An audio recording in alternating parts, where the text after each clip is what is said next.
मैं Parveen Chauhan news of India से। आज हम आए हैं पूर्वी दिल्ली लोकसभा क्षेत्र में। ये एरिया पड़ता है ज्योति नगर में हमारे मनोज तिवारी जी सांसद हैं, वो यहाँ पे जनसंपर्क करने के लिए आए हैं। काफ़ी लोग यहाँ पे कार्यकर्ता भी और आम जनता भी, जैसे कि हम दिखा पा रहे हैं, उनसे उनकी जो समस्याएं हैं उनकी समस्याओं को सुन के उनका समाधान निकालने के ये प्रयास कर रहे हैं।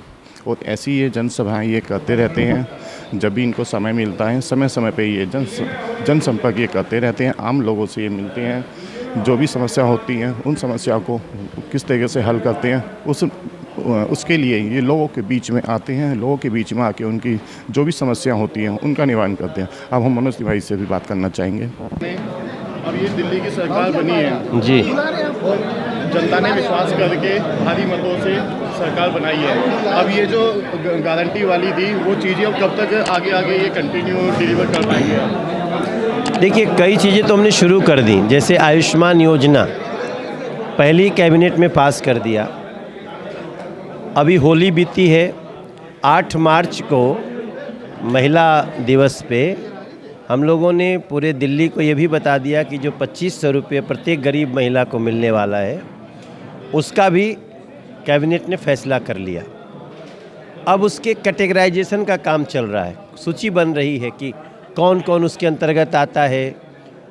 कोई ऐसा तो नहीं जो इसका गलत फ़ायदा ले रहा हो या लेना चाहता हो, सही व्यक्ति को वो फ़ायदा मिले, ये सब करके। और जितनी हमने वादे किए हैं ये मोदी की गारंटी है, हम उसको एक क्राइटेरिया बना करके उसमें 1.5-2 महीना लगेगा, जो सीधे जिसके बेनिफिट में जाना है वो भी शुरू करेंगे। बाकी दिल्ली को इस 5 साल में दुनिया की सर्वश्रेष्ठ राष्ट्रीय राजधानी क्षेत्र बनाना है, बेहतरीन बनाना है, हम इसमें पीछे नहीं रहे। अगर महिला बहनों की बात करें, उनको कितने दिन का और समय इंतजार करना पड़ेगा? ये सूची बनने में मुझे लगता है 1.5 से 2 महीना लगेगा। उसके बाद उनके अकाउंट में, देखो अकाउंट भी तो उनका खुलवाना है। हाँ, क्योंकि देखो मैं सभी मीडिया के लोगों से बोलूँगा, याद रखना मेरे भाई बहन, चीज़ जानी भी चाहिए और सही व्यक्ति के पास जानी चाहिए। क्योंकि तो इस महिलाओं के पास देखे गए 2-2, 3-3, 4-4 वोटर कार्ड, आधार कार्ड रखे हुए उनके पास। तो वही सब हम लोग चेक कर रहे हैं ताकि जो सही में योग्य व्यक्ति हो उसको ये लाभ मिले और मिलता रहे। इसलिए हम थोड़ा सा समय ले रहे हैं हम लोग, क्योंकि आप भी समझ सकते हैं पहली बार जो कहा है वो करने का कैबिनेट ने फैसला लिया, अब आगे बढ़ रहे हैं। अगर सुरक्षा की बात करें महिलाओं की, उसके बारे में आप क्या कहना चाहेंगे? कोई समझौता नहीं होगा सुरक्षा से, ज़ीरो टॉलरेंस। जहाँ भी इस तरह की महिला के प्रति या समाज में अपराधी कहीं से भी आएंगे, अभी तो हमारी सरकार शुरू ही हुई है। मैं भी आज अपने यहाँ इतनी बड़ी बैठक किया, तो अब ये बैठक हर सप्ताह आपको कहीं ना कहीं दिखेगी। इस बैठक का मोटिव क्या है? इस बैठक का मोटिव है टॉप प्रायोरिटी तय करना। हम सबसे पहले हमें क्या क्या करना चाहिए। जब हम अनौपचारिक रूप से बात करते हैं ना, तो हमें पता चल जाता है कि ज्वलंत समस्याएं क्या हैं, उनको सबसे पहले करेंगे, बाकी तो सभी ठीक है। अब ये आप आए दिन ऐसी बैठकें आयोजित करते रहेंगे? अभी हमारा विधानसभावार ये बैठक होगी, और आप मीडिया के लोग भी अगर कोई कुछ कहता है, बताता है, कोई इन्फॉर्मेशन है, तो हमारी लोकसभा का हमारे पास जरूर लाएं। बहुत बहुत धन्यवाद आपका। जैसे कि हमने मनोज तिवारी से बात करी, इन्होंने बताया जो भी सुझाव हो हमारे माध्यम से भी आप पूछ सकते हैं, नहीं तो डायरेक्टली भी आप मनोज तिवारी जी से भी आप सवाल पूछ सकते हैं। बहुत बहुत धन्यवाद आपका। मैं Rajesh Kumar, managing director Cosmos group of education एवं आर्टिस्ट। ये जो बैठक है मनोज तिवारी ने आज आयोजित की है, इस बैठक के बारे में आप क्या कहना चाहेंगे? देखिए, एक बहुत अच्छी पहल उन्होंने की है। अब चुनाव के बाद में अक्सर देखा जाता है कि जब चुनाव बीत जाते हैं तो नेता अपने घर में बैठ जाते हैं, लेकिन चुनाव जीतने के बाद, सरकार बनाने के बाद अभी अब कार्यकर्ताओं के बीच में आए, सभी कार्यकर्ताओं को होली की शुभकामनाएं दी। जो भी कोई क्षेत्र की समस्याएं थी उन समस्याओं को सुनकर उन समस्याओं को उन्होंने नोट भी किया जिस पर काम कराना है, तो एक अच्छी पहल है। आप इसको ये भी देखेंगे कि आने वाले टाइम में या अभी से जैसे सरकार बनी है निगम पार्षद भी, विधायक जी भी, सांसद जी भी, इस तरीके से इनको आम जनता के बीच में जाना चाहिए या नहीं जाना चाहिए? देखिए, जनप्रतिनिधि को तो हर समय जनता के बीच में रहना चाहिए। उनको चुना ही इसलिए जाता है कि वो जनता के बीच में रह कर के काम करें। और ये जो आज जनता के बीच में आकर के सांसद जी ने यहाँ पर पहल की है चुनाव के बाद में, ये बहुत अच्छी पहल है। और ये सभी को इससे सीख लेनी चाहिए कि हम जनता के प्रतिनिधि हैं तो जनता के बीच में रहकर ही काम करना चाहिए। इसके लिए हमारे क्षेत्रीय सांसद श्री मनोज तिवारी जी बधाई के पात्र हैं। आज की बैठक में मनोज तिवारी जी आए थे, लोगों को संबोधित किया, इनकी समस्या पूछी गई, इनको समाधान बताया गया। हम इससे ही बात करना चाहेंगे। यहाँ पे कुछ कार्यकर्ता भी हैं, कुछ क्षेत्रवासी भी हैं। सबसे पहले तो न्यूज़ ऑफ इंडिया में आपका बहुत बहुत स्वागत है। सर, आप अपना परिचय दीजिए हमारे दर्शकों को। मेरा परिचय, मैं भारतीय जनता पार्टी का कार्यकर्ता हूं, धर्मवीर नागर मेरा नाम है। और मैं एक कार्यकर्ता के रूप में भारतीय जनता पार्टी में काम करता हूं। अन्य अन्य पदों पे दायित्व रहते हैं, लेकिन भारतीय जनता पार्टी में कार्यकर्ता ही बड़ा होता है।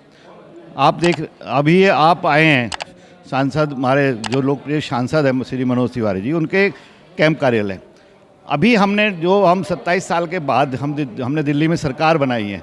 लोगों ने जो प्यार दिया, जो विश्वास जताया, उस विश्वास को कायम करना है। और दिल्ली को विकसित दिल्ली किस प्रकार से बने, लोगों की छोटी छोटी समस्याओं को हमारे कैंप कार्यालय में सांसद जी सुन रहे हैं।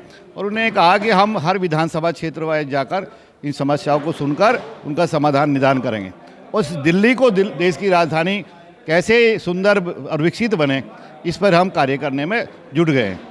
आपको इनके एडमिशन कर रहे हैं। अब की बार जब से हमारी गवर्नमेंट फॉर्म हुई है सर, एक एडमिशन को वो फिल्टर कर रहे हैं। जोन से एक बच्चे का ऑर्डर आ रहा है और जोन गवर्नमेंट ऑफिशियल डॉक्यूमेंट्स को वेरीफाई कर रहे हैं। और हम पे कोई प्रेशर नहीं कि आपको एडमिशन लेना है। मतलब वो पूरी एक जांच कर रहे हैं कि जो कैपेबल है, जिसको जो जिसके डिजर्व करता है उसको एडमिशन मिल रहा है। जांच कर रहे हैं।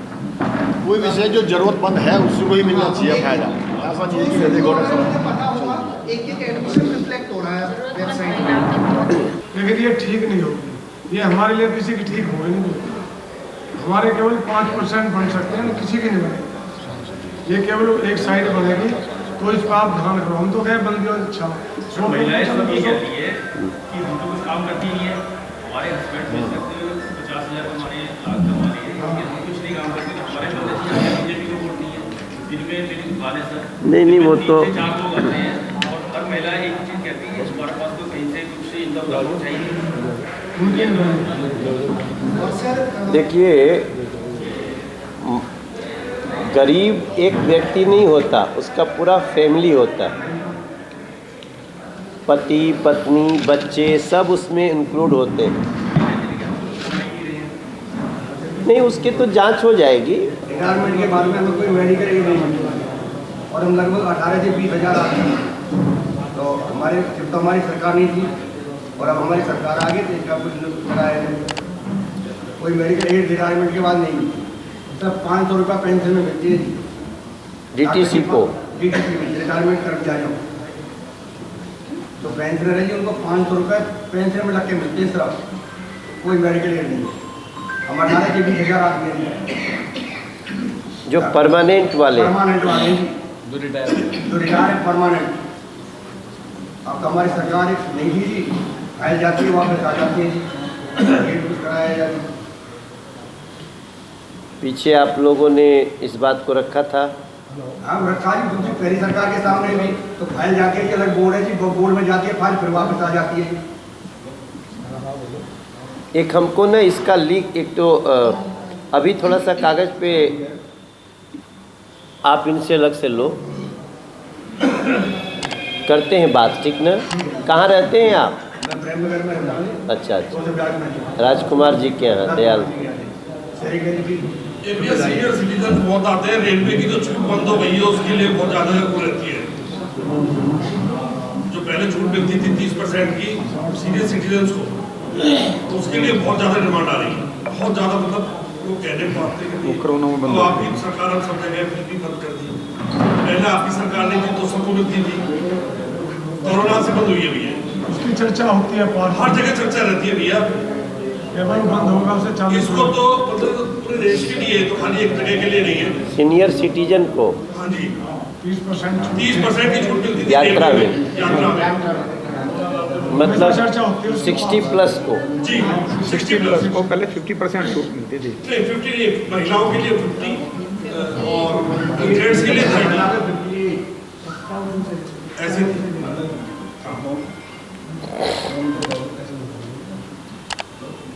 कोरोना से ऐसा हुआ ना। जी कोरोना से बंद हुई है, उससे पहले चालू था। ये एक जगह और बात आई थी, किसी ने अपने संकल्प पत्र में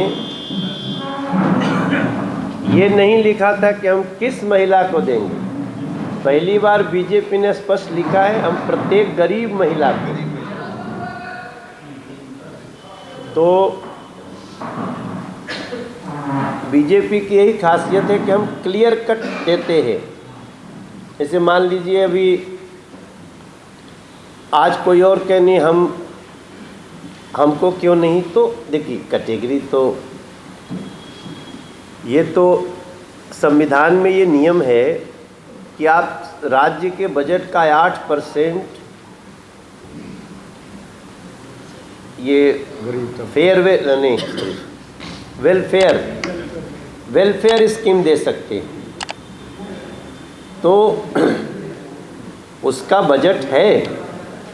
गड़बड़ी वहीं से होती है कि कोई गलत ढंग से अपना सर्टिफिकेट बना लिया, कोई गलत ढंग से EWS बन गया, कोई गलत ढंग से, तो वही लेने के लिए तो हम टाइम ले रहे हैं। अभी देखे होंगे चुनाव बाद थोड़ा मैं कम ही मिला आप लोगों से। आप लोग भी अपने कार्य में लगे थे, होली भी थी।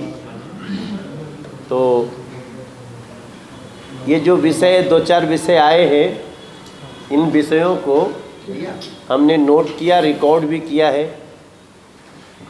तो और भी ऐसी कोई बात किसी के मन में हो जो इस समय आपको लगता है कि हमारे ध्यान में डालना चाहिए। हम लोगों ने 2 दिन से ये वोट की रिपोर्ट करने का काम फिर से शुरू किया है।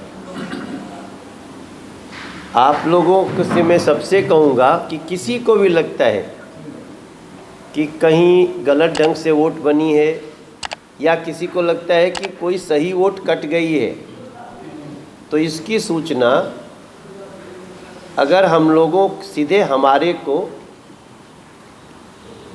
आप कहीं से भी लिख करके बस वो एड्रेस दे देंगे, आपको डाउट भी हो तो हम चेक करा लेंगे। तो वो एक बहुत बड़ा काम है जो आप कह रहे हैं ना। जो भी आप पर्टिकुलर 2 जगह उठाइए, एक जगह उठाइए कि भाई साहब इसको चेक करा लो। तो इसमें आप सबका लिख करके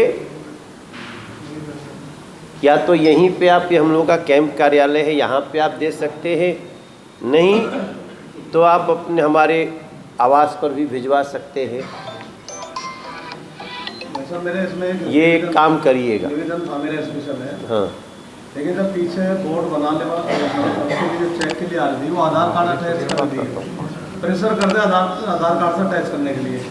अगर वोट आधार कार्ड से अटैच कंपलसरी सबकी हो जाए तो मेरे ख्याल से लगभग ये फर्जी वोटरों का मामला खत्म हो जाएगा। सुन लो मेरी बात, शुरू तो हो गया था ये। अब कितने भी आप प्रयास करो, मैं दाव के साथ कर रहा हूँ, हमारा कार्यकर्ता मुस्लिम एरिया में जाकर वोट चेक नहीं कर सकता, कोई नहीं कर सकता, किसी की हिम्मत नहीं है चेक करने जाकर। अब फर्जी वोट वही है ज़्यादा। वो आधार कार्ड से अगर अटैच कंपलसरी हो जाएगी तो आसान काम हो जाएगा।